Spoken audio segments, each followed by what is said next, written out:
Hello दोस्तों। Institute का finally एक नोटिफिकेशन आ चुका है जो अभी ऐसे स्ट्रेस ला रहा है बच्चों को। मतलब 3 सितंबर से आपकी एग्जाम स्टार्ट हो रही है। बट आई वुड सजेस्ट कि ये स्ट्रेस लेने जैसी चीज नहीं है, गुड न्यूज है।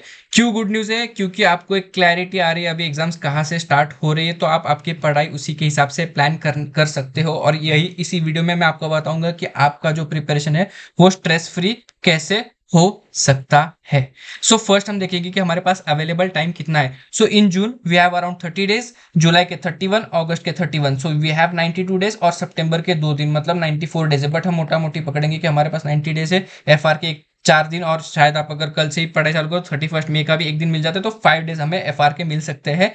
और हम प्रिपरेशन स्टार्ट कर सकते हैं। मतलब 90 डेज मतलब 3 months, 3 months are sufficient for clearing this exam. But ये इंपॉर्टेंट है कि हम उसको फुल यूटिलाइज करेंगे तो ही, मतलब आपको 10-12 घंटे इफेक्टिवली पढ़ना है। 10-12 घंटे इफेक्टिवली कैसे पढ़ना है ये मैं इसी वीडियो में आपको बताऊंगा। बट उसके पहले मैं आपको बताऊंगा कि कुछ गलतियां जो आपको अवॉइड करने हैं। ऐसे 4-5 गलतियां मैं आपको बताऊंगा, अगर आपने वो गलतियां अवॉइड कर दिया तो आपका रिजल्ट अच्छे से क्लियर आएगा ही। फर्स्ट गलती जो मुझे बतानी है वो है कि टाइम मैनेजमेंट ना करना। यहाँ पे स्टूडेंट्स को जो सबसे इंपॉर्टेंट समझना है कि आपका एम क्या है। आप ग्रुप 1 दे रहे हो, ग्रुप 2 दे रहे हो, या दोनों ग्रुप दे रहे हो। फर्स्ट हम 3-4 सिनारियोज में बांट देते हैं। तो फर्स्ट सिनारियो समझ ले कि आपका जो सितंबर अटेम्प्ट है ये फर्स्ट अटेम्प्ट है। तो फर्स्ट अटेम्प्ट वालों के लिए मैं बोल दूंगा कि अगर आप दोनों ग्रुप के लिए प्लान कर रहे हो तो गलती ये मत करना कि आपने आईडीटी भी उठा लिया और एफआर भी उठा लिया। ये दोनों सब्जेक्ट्स मिक्स मैच मत करो। अगर आप दोनों ग्रुप भी दे रहे हो तो पहले एक ग्रुप खत्म करो। आप देखो उतना लोड एब्जॉर्ब कर पा रहे हो नहीं। जैसे ही आपका ग्रुप 1 की पढ़ाई होगी, फिर उसमें से आप एक मॉक दे दो, उसमें एक मार्क डिसाइड करो। जैसे कि सपोज आपने डिसाइड किया कि 160 मार्क्स आने चाहिए। अगर वो मार्क एक्सीड होता है, मतलब 160 क्रॉस होता है, तो आप ग्रुप 2 जाओगे, नहीं तो नहीं। उसमें भी आप इंडिविजुअल डिसाइड कर दो कि चलो 45 या 50 मार्क्स, जितना आपका रिस्क एपिटाइट है। अगर आपका रिस्क एपिटाइट ऐसे है कि नहीं मुझे बहुत रिस्क लेना है, मुझे दोनों ग्रुप देना ही है, तो आप 45 रख दो। अगर आपको नहीं लगता कि यार ग्रुप 1 तो निकलना ही चाहिए, तो फिर आप अ, बढ़ा सकते हो, कम कर सकते हो आपके हिसाब से, ठीक है। बट इंपॉर्टेंट ये है कि कुछ आप एक मार्क डिसाइड करो कि हाँ इतने मार्क्स आएंगे तो ही मैं ग्रुप 2 पे जम करूंगा। और बहुत सारे बच्चे यहाँ पे एक गलत डिसीजन लेते हैं कि ग्रुप 2 पहले देते थे, मतलब फर्स्ट अटेम्प्ट में ही ग्रुप 2 पहले देते, ग्रुप 1 बाद में देते। तो ऐसे मत करो, क्योंकि आप ऐसे करोगे तो उसमें प्रॉब्लम ये आएगा कि आईबीएस जो सब्जेक्ट है वो ग्रुप 1 से रिलेटेड है। मतलब तीन सब्जेक्ट उधर से आएंगे तो आप वहां पे मार्क खा जाओगे और आईबीएस इजीली निकलेगा नहीं फिर।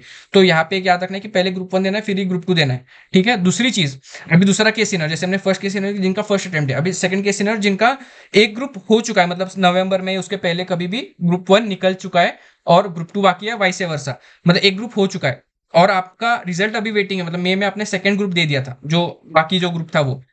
तो मैं मेरा यहाँ पे ये सजेशन रहेगा कि आप एटलीस्ट वो ग्रुप वापस एक बार रिवीजन स्टार्ट कर दो। भले ही आपका ऐसे है कि हाँ 50-50 पासिंग है, 70-30 पासिंग है, जो भी आपका पासिंग रेशियो है, बट आप फिर से एक बार पढ़ाई चालू कर दो। जैसे कि सपोज ग्रुप 1 है, आपको लग रहा है कि हाँ चलो एफआर एएफएम एग्जाम से निकल जाएगा, बट ऑडिट का डर लग रहा है, तो ऑडिट बाद में पढ़ाई करेंगे। नहीं, ऐसे मत करो, ऑडिट का पढ़ाई चालू कर दो। इससे दो फायदे हो गए, एक तो आपका रिजल्ट आने तक ऑडिट का पढ़ाई हुआ होगा, तो आप इंटरव्यूज के लिए आप प्रिपेयर रहोगे। ऑडिट आपका एक स्ट्रॉन्ग सब्जेक्ट रहेगा, जहाँ पे इंटरव्यूज क्वेश्चन पूछेगा तो आपको आ रहा होगा।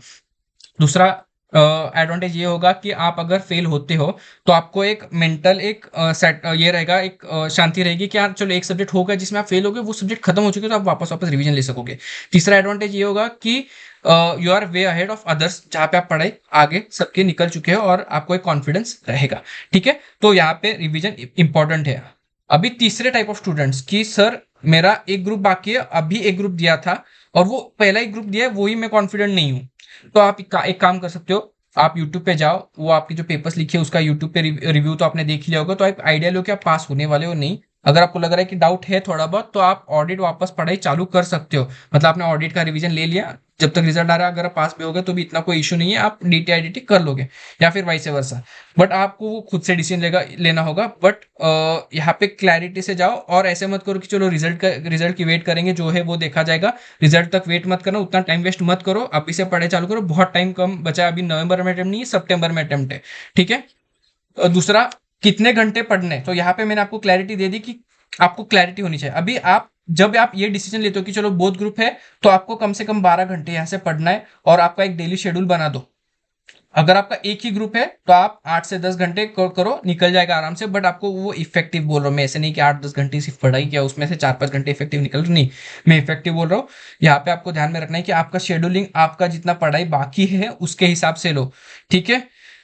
तो यहाँ पे जो फर्स्ट मैंने पॉइंट बोल दिया, अभी सेकंड जो गलती स्टूडेंट्स करते हैं कि रिजल्ट का वेट कर रहे हैं कि रिजल्ट आएगा तभी। मैंने ऊपर के पॉइंट में भी बोला कि रिजल्ट का वेट नहीं करना है, जो भी एक्शंस लेना है वो अभी से लेना चालू करो, रिजल्ट्स का वेट मत करो। अभी आप एक्शंस नहीं लोगे, जब रिजल्ट फेल आएगा तो आपको एब्जॉर्ब ही नहीं होगा वो चीज़, और आप पढ़ाई में लिंक में वापस नहीं लग पाओगे। तो ये गलती मत करो, रिजल्ट का वेट करना, ठीक है। थर्ड मिस्टेक, रट्टा मारने की गलती। बहुत सारे ऐसे स्टूडेंट्स मैंने देखे कि कंसेप्ट समझते नहीं है और वो रटने लग जाते। वैसे मत करो। जब भी आपसे फॉर एग्जांपल ले लो कि आपने ऑडिट की पढ़ाई चालू की है, ऑडिट आप फर्स्ट जब रीडिंग ले रहे हो तो एक अंडरस्टैंडिंग लो अच्छे से, ठीक है। उसके बाद रटना चालू करना है। रटना है क्योंकि ऑडिट में रटने के बाद ही मार्क्स मिलेंगे, वो एक फैक्ट है, बट पहले एक अंडरस्टैंडिंग लो तो रटने में ईजी हो जाएगा। दूसरा जो इंपॉर्टेंट चीज है कि रटने के बाद उसको रिटेन कैसे करना है over a long period of time. बहुत बच्चे क्या करते हैं कि अभी पढ़ लिया, उसके बाद एक महीने के बाद वापस रिवीजन ले लिया, तो वो एक महीने में पूरा भूल गया। अभी 2 घंटे में एक चैप्टर किया, वो वापस 2 महीने बाद या एक महीने बाद जब ले रहे हो तो अभी वापस वही वही चैप्टर को 2 घंटे लग रहे हैं। तो फिर बाद में वो कॉन्फिडेंस लूज होता है कि यार पढ़ाई किया तो क्या किया। तो ये आप टाइम वेस्ट कर रहे हो। तो यहाँ भी एक दो चीजें जो आपको करनी है कि फर्स्ट कि आपको जब आप एक टॉपिक खत्म करते हो तो उसको नेक्स्ट डे रिवाइज करना है, और जो वीकेंड है मतलब आपने मंडे टू सैटरडे पढ़ लिया ऑडिट, तो संडे एक दिन फ्री रखो जहां पे आपने पूरा ऑडिट वापस संडे को रिवाइज किया जितना आपने वीक में किया। सो एक वीक में 3 बार तो कर ही लेना है। और चौथी बार तब, जैसे सपोज आपने बैंक ऑडिट आज कर लिया, तो रात को सोने से पहले बैंक ऑडिट खत्म करके सो, मतलब एनबीएफसी किया तो आज एनबीएफसी किया और रात को सोने से पहले वापस एनबीएफसी रिवाइज किया, ठीक है। तो एक तो कंसेप्चुअली समझो, फिर रटने में वापस उसको रिवीजन लो। एक वीक में एटलीस्ट 3 से 4 बार आपका रिवीजन हो जाना चाहिए, तब आपको जाके कॉन्फिडेंस आएगा वो टॉपिक में, और over long period of time आपको याद भी रहेगा, और वो जो नेक्स्ट रिवीजन है उसमें कम टाइम भी लगेगा, ठीक है। अभी जो सबसे इंपॉर्टेंट चीज है कि सेल्फ स्टडी वर्सेस कोचिंग, मतलब अभी अभी हमें क्लास लेना चाहिए या नहीं। सो यहाँ पे क्या होता है, स्टूडेंट्स बहुत ही फोमो में चले जाते हैं कि सर क्लास करेंगे तो ही एग्जामिशन आएगा या ऐसे कुछ। तो ऐसा कुछ नहीं, कोचिंग जरूरत है। देखो एक चीज समझ लो, कोचिंग उन स्टूडेंट्स को जरूरत है जिनका कंसेप्चुअल क्लैरिटी नहीं है।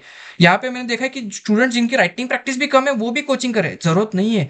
आपको अगर राइटिंग प्रैक्टिस की कमी है तो आप राइटिंग प्रैक्टिस पे फोकस करो, जो प्रॉब्लम है उसको सॉल्व करो, जो प्रॉब्लम नहीं है उसको क्रिएट करके मत सॉल्व करो, ठीक है। तो जब आप एक यूट्यूब पे एक रिवीजन लेक्चर देखते हो और आपको अगर लगता है कि नहीं मेरे को ये रिवीजन लेक्चर नहीं समझ रहा है, तब आपको कोचिंग लेने की जरूरत है। बट हाँ, वो रिवीजन लेक्चर आपने जिस क्लास या जिस फैकल्टी से क्लास लिया उनके देखो, तो आपको क्लैरिटी आएगी।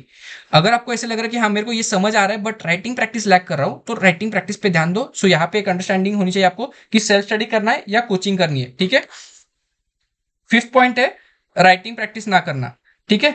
तो यहाँ पे राइटिंग प्रैक्टिस बहुत ही जरूरत है। ये मैं एफआर और एएफएम के लिए नहीं बोल रहा हूँ, ऑडिट के लिए भी बोल रहा हूँ। जैसे कि ऑडिट में आपने समझ लो कि अपने एसे 570 कर लिया, अभी आपको पूरा कंसेप्चुअल क्लैरिटी आ गया, बट जब आप लिखने जाते हो क्वेश्चन सॉल्व करते हो तो आपको लगता है कि यार नहीं मेरे को ये आ ही नहीं रहा है। सो तभी क्या करना है कि आपको राइटिंग प्रैक्टिस मतलब क्या, कि आपको आधा घंटा रात का एक टाइम निकालना है जहां पे आप राइटिंग प्रैक्टिस कर रहे हो। आपने टेस्ट और नॉलेज के क्वेश्चंस निकाले, 4-5 क्वेश्चंस निकाले और बिना देखे सॉल्व करके लिखा। इससे क्या होगा, जो आपके मन में एक जो ड्राफ्ट तैयार हो आंसर का कि ओके ये ऐसे वो ऐसे सिनेरियो हो तो ऐसे, और ऐसे सिनेरियो हो तो ऐसे, तो जो आपका जो एक मन में जो आंसर तैयार है वो आपका प्रेजेंट भी होना चाहिए। सो वो इससे हेल्प होगा कि आपने आधा घंटा निकाला जहां पे आप 4-5 क्वेश्चंस हर रोज आप प्रैक्टिस करो। आप सोचो आपने यहाँ से 70-80 डेज आपने वो किया, जहां पे आप 5-5 क्वेश्चन एवरीडे करो, 350-400 क्वेश्चन आप आराम से लिख के निकाल सकते हो। क्यों ये टाइम वेस्ट करना है, आप ये प्रैक्टिस करो, आपको इसका फायदा फायदा होगा। और 4-5 चीजें जो आपको ध्यान में रखने इंपॉर्टेंट, जो मैं आपको बोलना चाहता हूँ कि राइटिंग प्रैक्टिस करते हो या जो आप एफआर का सब्जेक्ट जैसे कोई भी सब्जेक्ट उठा रहे हो उसको टाइम लिमिट लगाओ। सपोज आपने एफआर उठा लिया और आपने डिसाइड किया कि 12 दिन में खत्म करना है, ऐसे मत करो।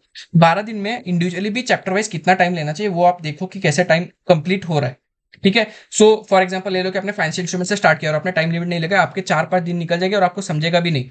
तो क्या करना है आपको, डिसाइड करना है क्योंकि चलो मुझे 12 घंटे में खत्म करना है, और अगर आप एफआर को 6 घंटे दे रहे हो हर रोज, मतलब एक दूसरे सब्जेक्ट के साथ उसको कंबाइन कर रहे हो, और एफआर को आपने 6 घंटे डिसाइड किया, तो 2 दिन में आपका एफआर कंप्लीट हो जाना चाहिए। एफआर के 6 घंटे, फाइनेंशियल इंस्ट्रूमेंट्स के 6 घंटे, और दूसरे दिन के 6 घंटे अपने कंप्लीट करके फाइनेंशियल इंस्ट्रूमेंट्स खत्म करो। तो वैसे एक टाइम टेबल बनाओ जहां पे आपको क्लैरिटी आ रही है कि आपको चैप्टर्स कैसे कैसे कैसे खत्म करने हैं। अगर आपने टाइम लिमिट नहीं लगाया तो आपका टाइम लिमिट ही नहीं रहेगा वो सब्जेक्ट के लिए, और सब्जेक्ट खत्म नहीं होगा और आपको लगेगा कि पढ़ाई हो नहीं रही।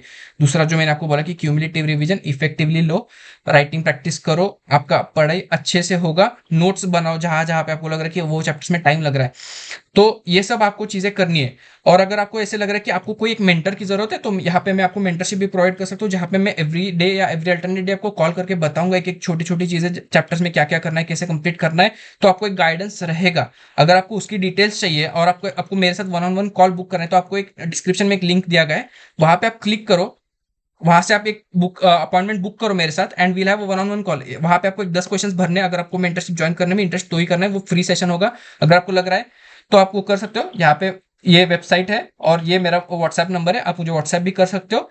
एंड अगर आपको ये पसंद आया है वीडियो तो कमेंट में लिखो कि ये 5 आप मिस्टेक्स नहीं करने वाले हो। So I won't be making this 5 mistakes, and I am sure आप उसके बाद निकल जाओगे। सो टेंशन मत लो। All the best. Like and share this video. Thank you.